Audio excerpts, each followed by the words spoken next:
Hello प्यारे बच्चों।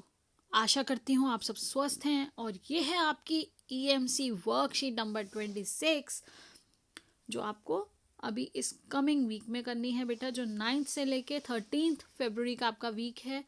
Risk का आकलन करना, जोखिम उठाना, टेक रिस्क पार्ट 2 हमने लास्ट टाइम देखा था।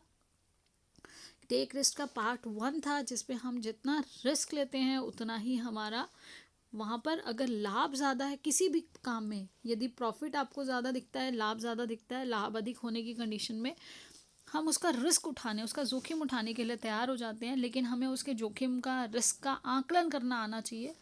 जैसे कि वर्कशीट को शुरू करने से पहले आप अपने परिवार के सदस्यों के साथ नीचे दिए गए लिंक पर क्लिक करके यह वीडियो भी देख सकते हैं जिसमें ये चर्चा की गई है कि किसी भी जोखिम को उठाने से पहले उसका आकलन करना क्यों ज़रूरी है। बेटा, जोखिम ऐसा होना चाहिए जिसको आप उन कंडीशंस को कोप अप भी कर सको। तो उसको पहले एनालाइज करना बहुत ज़रूरी है। उसका आकलन करके आपको पता चल जाता है कि इसमें क्या बेनिफिट है, क्या आपके लिए लाभ है, और यदि आप उसमें असफल रहे तो उससे क्या नुकसान हो सकता है या आप उस कंडीशन से कैसे बाहर निकल सकते हैं, कैसे कोप अप कर सकते हैं। तो अब देखिए, पिछली बार की वर्कशीट करते हुए हमने समझा कि रिस्क का मतलब है विपरीत परिणाम की संभावना। तो ये देखिए, पिछली बार जो वर्कशीट थी, हमें रिस्क का अर्थ क्या है। रिस्क का अर्थ है कि अगर हमारे जो परिणाम है, जैसी हम इच्छा करते हैं, अगर उससे अलग हुए, उसकी प्रोबेबिलिटी होती है किसी भी काम करने। बेटा, अगर आप एक सिक्का भी टॉस भी करते हो, आप देखते हो क्रिकेटर्स टॉस करते हैं तो या तो हेड आता है या टेल आता है। प्रोबेबिलिटी दोनों के 50-50% होती है।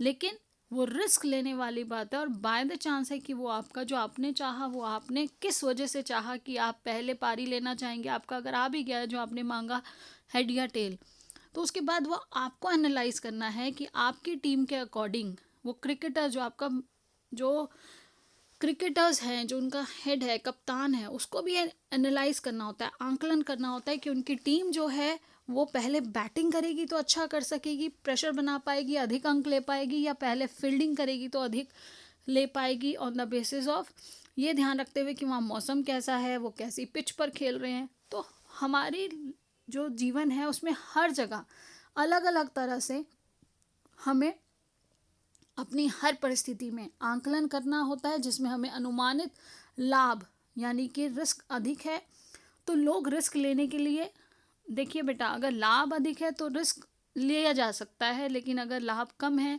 तो कोई भी नुकसान नहीं चाहता। इसलिए कहा गया, यदि अनुमानित लाभ रिस्क से अधिक है तो लोग रिस्क लेने के लिए तैयार हो जाते हैं, परंतु इसके लिए ज़रूरी है कि हमें रिस्क का सही तरह से आकलन आ जाए कि हमें कितना, अगर हम जोखिम उठा रहे हैं तो उसका क्या परिणाम हो सकता है। आओ समझते हैं। 9वीं से 12वीं कक्षा के विद्यार्थी अब विद्यालय आ रहे हैं। कोविड केसेस बहुत कम हो गए हैं, पर कोविड अभी ख़त्म नहीं हुआ। स्पष्ट है कि डर अभी भी बना हुआ है, लेकिन साथ ही साथ देखिए, अब गवर्नमेंट ने भी तो रिस्क लिया ना कि विद्यालय आना भी बच्चों के लिए बहुत ज़रूरी है। ऐसी परिस्थिति में आप रिस्क और लाभ की तुलना करते हुए नीचे दी गई तालिका को भरेंगे। आप चाहें तो परिवार में या किसी दोस्त से भी बात कर सकते हैं। देखिए कितनी सुंदर पिक्चर है ये। आप बच्चों को ड्राइंग्स करना बहुत पसंद है, और देखिए ये अभी की सिचुएशन में कितनी प्यारी ये ड्राइंग और कितनी प्यारी ये आपको पिक्चर बना के दी गई है, जो हमें बता रही है कि किस तरह से अब अपनी क्लास में हमें कोविड अप्रोप्रिएट बिहेवियर का ध्यान रखना है। हमेशा अपना नाक और मुंह मास्क से ढक कर रखना है। तो हम अपने रिस्क को क्या कर देंगे, डाउन कर देंगे, और रिस्क कम हो जाएगा। हमारा स्कूल जाकर हमें क्या क्या लाभ मिलने वाले हैं।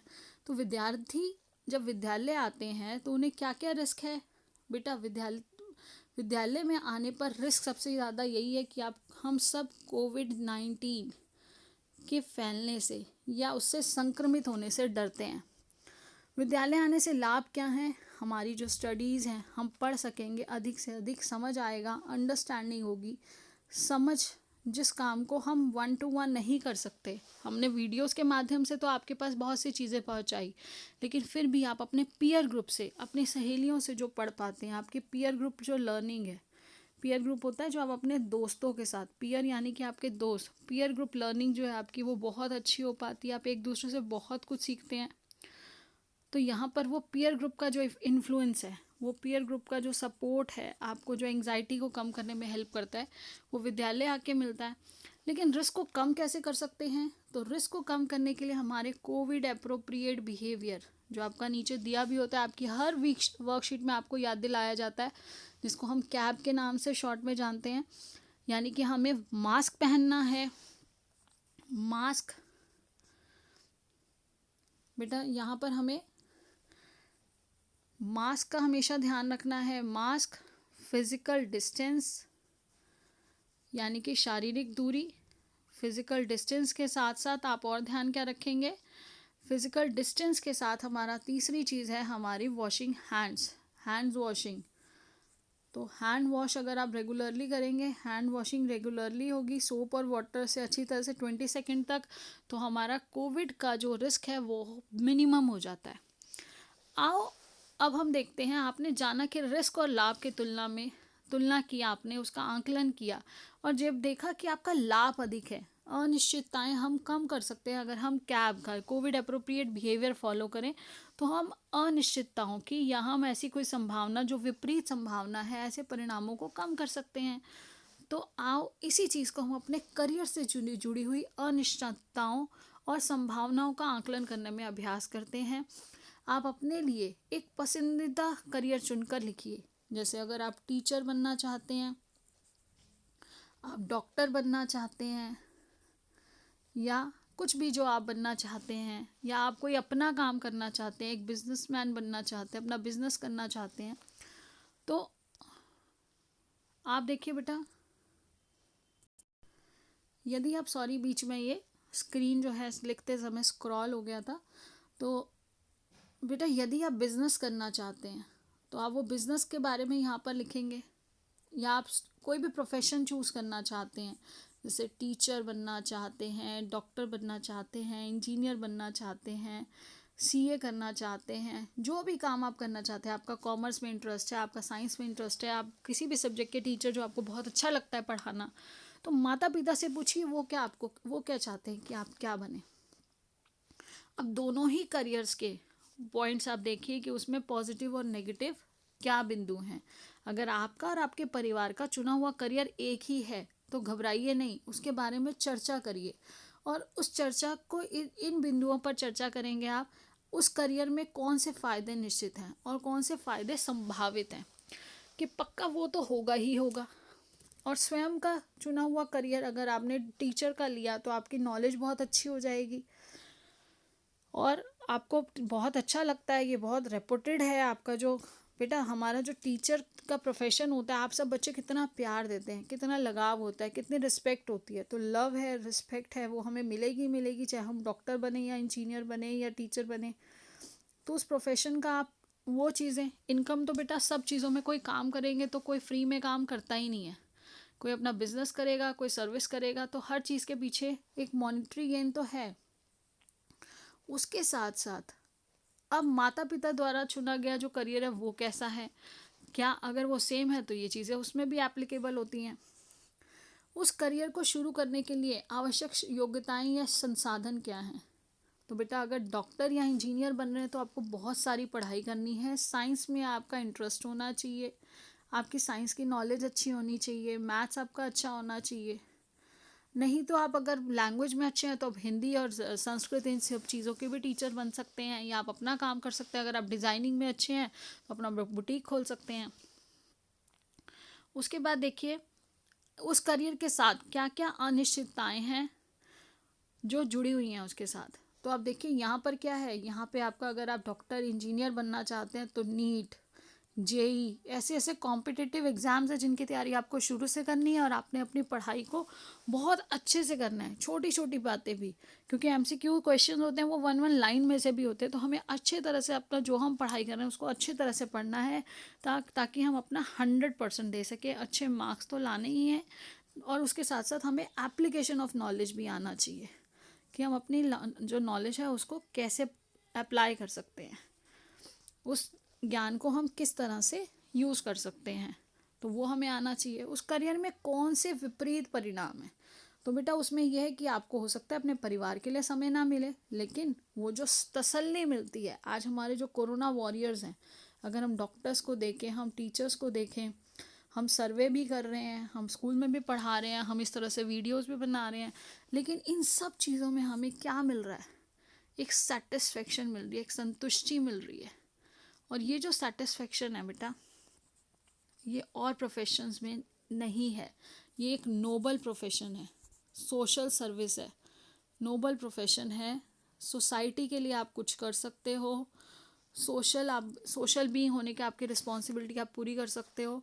तो अब देखिए, इन सवालों पर आप बात करके अपने चुने हुए करियर में रिस्क लेने के लिए क्या आप लग रहा है आपको, आप क्या करना चाहेंगे? आप पूरी मेहनत करना चाहेंगे? नहीं तो अगर आप अपनी स्किल डेवलप करना चाहते हैं, हो सकता है कि आप बहुत अच्छा ड्रेस डिज़ाइनिंग करते हैं, तो ड्रेस डिज़ाइनिंग के लिए आप क्या कर सकते हैं? आप अपनी स्किल्स को, अगर आप ड्रेस डिज़ाइनिंग अच्छी करते हैं तो आप अपनी स्किल्स डेवलप करेंगे। कटिंग टेलरिंग की स्किल है, एम्ब्रॉयडरी की स्किल है, इन सब स्किल्स को आप डेवलप करेंगे। और उसके बाद है बेटा, यदि आपको लगने लगे कि किसी महत्वपूर्ण काम को करने में रिस्क ज़्यादा है, तो आप क्या करेंगे? उदाहरण देके बताइए बेटा। अगर रिस्क ज़्यादा लगता है तो पहले उसके बारे में आप, जो एक्सपीरियंस्ड लोग हैं, जो उसको जानते हैं, जो एक्सपीरियंस पर्सन है, उनसे पहले आप, जैसे आपका इंटरेक्शन कराया जाता है, एक्सपीरियंस्ड पर्सनल से आप बात करिए। उनका जो इंटरव्यू आपको कराया जाता है, आपको समझाया जाता है, वो वार्तालाप बहुत हेल्पफुल होती है। आपके उनके वार्तालाप से आप उनसे अपनी सारी, पहले जो आपके मन की बात है, आप उनसे क्लियर करिए। अपने टीचर्स से बात करिए, काउंसलर से बात करिए। आपके स्कूल में भी बहुत सारे काउंसलर्स होते हैं, आप अपने ईएमसी के टीचर से भी बात कर सकते हैं। आप जो चाहते हैं, जो सोचते हैं, आप उसमें और भी क्लियर हो जाएंगे जब आप उसके बारे में डिस्कस करेंगे अपने टीचर के साथ। किसी भी कार्य में फ़ायदे के साथ साथ थोड़ा सा तो रिस्क होता ही है बेटा। रिस्क लेने का मतलब है अनिश्चितताओं से ना डरना, फ़ायदे व एवं नुकसान की संभावना को समान भाव से तोलना। अगर आप उसके साथ साथ, वो फ़ायदों के साथ साथ अगर थोड़ा बहुत जो नुकसान है उसको भी समान भाव से तोलते हुए, अपने इंटरेस्ट को देखते हुए, अपने इंक्लिनेशन को देखते हुए, अगर उसे इंजॉय करते हुए करेंगे, तो हर काम में अगर आप आगे बढ़ेंगे, अपना 100% देंगे, तो इस क्षमता को विकसित करना ही, तो बिल्कुल रिस्क ले। हमारे अंदर जो टेकिंग रिस्क है बेटा, टेक रिस्क जो हमारे अंदर है, वो डिसीजन मेकिंग के लिए, कि हम कैसा डिसीजन लेंगे। तो पॉजिटिव और नेगेटिव्स को अगर हम देख लेंगे, तो अगर हमें जहाँ पॉजिटिव ज़्यादा लगते हैं तो हम उस काम को आसानी से कर सकते हैं। जो लोग बिल्कुल रिस्क नहीं लेते, सुरक्षित निर्णय लेते हैं, कभी कुछ जोखिम भरा काम नहीं करना चाहते, वो अपने, कई बार अपने अच्छे अवसर जो होते हैं उन्हें खो देते हैं। तो थोड़ा बहुत रिस्क ले, उसके लिए आप हमेशा किसी भी डिसीजन से पहले, जो भी आपके मन में ऑप्शंस हैं, डिसीजन से पहले वो ऑप्शंस ढूंढिए।